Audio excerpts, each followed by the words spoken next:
خود ناچتے ہیں، خود اپنا جسم بیچتے ہیں، خود اپنی چمڑی بیچ کے اپنے بچوں کی روٹی پوری کرتے ہیں.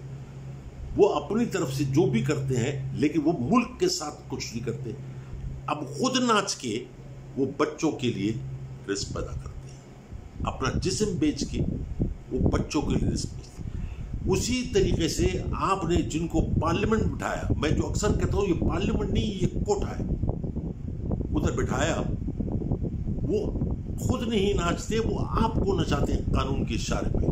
وہ آپ کی بوٹیاں نوچ کے، وہ آپ کو نچا کے اپنے بچوں کا پیٹ پالتے ہیں، اپنے بچوں کی تعلیم حاصل کرتے ہیں، اپنے بچوں کا مستقبل بناتے ہیں. یہی کام اس وقت عدلیہ میں ہو رہا ہے. یہ کون سا حساب کتاب ہے؟ کوئی مجھے سمجھائے. کوئی ایسا شخص ہے جو میری موت سے پہلے مجھے سمجھا دے کہ جو یہ فیصلہ تھا کیا یہ قرآن کے مطابق تھا، کیا یہ میرے اللہ کے حکم کے مطابق تھا، کیا یہ میرے نبی کے فرمان کے مطابق تھا؟ کہ آپ جج سے کچھ سوال نہیں کر سکتے کہ اس نے یہ کہاں سے لیا ہے، یہ دولت اس نے کہاں سے بنائی ہے، یہ جائیداد اس نے کہاں سے بنائی، یہ روٹی بوٹی جو کھا رہا ہے، یہ ہمارے جسم سے نوچ کے جو کھا رہا ہے، یہ کیسے کھا رہا ہے دنیا میں. اب تو میں نے لوگوں کے فون اٹھانے چھوڑ دیے. مجھے ایسا لگتا ہے کہ میں نے کوئی گناہ کر دیا، میں نے کوئی ایسا گناہ کر دیا کہ میں لوگوں کے سامنے آنکھیں نہیں ملا پاتا. کیوں میں وہی ہوں نا کہ جو لڑتا تھا ان سے اپنے ملک کے لیے، اپنے لوگوں کے لیے.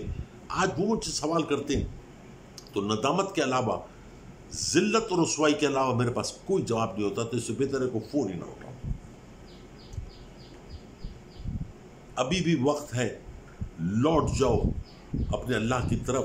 ان فیصلوں کو تبدیل کرو، عوام عوام کے دلوں میں اپنا گھر بناؤ. میں ان سیاسی پارٹیوں سے مجھے کوئی امید نہیں، کیونکہ ان کی بنیاد یہ حرام پر ہے. مطلب اگر آپ نے 2-4 دن پہلے نواز شریف کی 70-71 کی تصویر تو نکل آئی تھی لیکن رسیدیں نہیں نکلتی. مطلب آپ کسی سے کچھ سوال نہ کریں. ہم لوگ جو ہیں، ہماری پگڑیاں بھی اتر سکتی ہیں، ہماری شلواریں بھی اتر سکتی ہیں، ہم ننگے ہو سکتے ہیں، ہمارا کچھ بھی نہیں ہے. ان سے مت سوال کرنا. ان کی پگڑیاں اچھل جائیں گی، ان کے کپڑے میلے ہو جائیں گے. کب تک؟ میں پھر عدلیہ سے درخواست کروں گا کہ نظر ثانی اپنے کردار پہ کریں، اپنے فیصلوں پہ کریں، کیونکہ وہ وقت دور نہیں جب عوام نے نظر ثانی کرنی ہے. عوام جب نظر ثانی کرے گی تو بہت تکلیف دے مراحل سے گزرنا پڑے گا پوری دنیا کو، پاکستان. کچھ لوگوں نے کہا کہ میں ویڈیو مختصر بنایا کروں، بہت لمبی ہوتی تو آج سے مختصر ویڈیو بناؤں گا. میں کہنے کا میرا مقصد یہ ہے کہ ملک میں جو کچھ بھی اس حالات ہیں، اس کی سب سے بڑی ذمہ دار جو ہے عدلیہ ہے اور سیاسی پارٹیاں ہیں. اگر کوئی پارٹی ریاست مدینہ بنانا چاہتی ہے تو یہ ریاست مدینہ نہیں بنانے دیں گے، تو وہاں پہ ان کے ہاتھ بھی کٹیں گے، ان کو پھانسیاں بھی ہوں گی، ان کی جائیدادیں بھی ضبط ہوں گی. تو خان صاحب آپ لڑتے رہو، لوگ آپ کے ساتھ ہیں. قانون کی لڑائی اتنی آسانی سے نہیں جیتی جاتی، مگر آپ لڑتے رہو. بہت ساری دنیا میں لوگ ایسے موجود ہیں جو آپ کے ساتھ کھڑا ہونا چاہتے ہیں اس ملک کے خاطر. آپ اپنی لڑائی جاری رکھیں، اللہ تعالیٰ آپ کو حامی ناصر ہو. دوسری بات، میں اپنے بچوں سے کہنا چاہوں گا کہ میرے بچوں، ان حالات سے مت گھبرانا. جو دور ہم نے دیکھ لیا اس حالات کے ساتھ ساتھ وہ ہم لڑیں گے، مریں گے، تمہارا مستقبل ضرور محفوظ کریں گے. جس طریقے سے میں کہہ رہا ہوں کہ میری ذمہ داری، اس طرح تمہارے ماں باپ کی بھی ذمہ داری. ان سے بھی کہو کہ حق اور سچ کے لیے کھڑے ہو.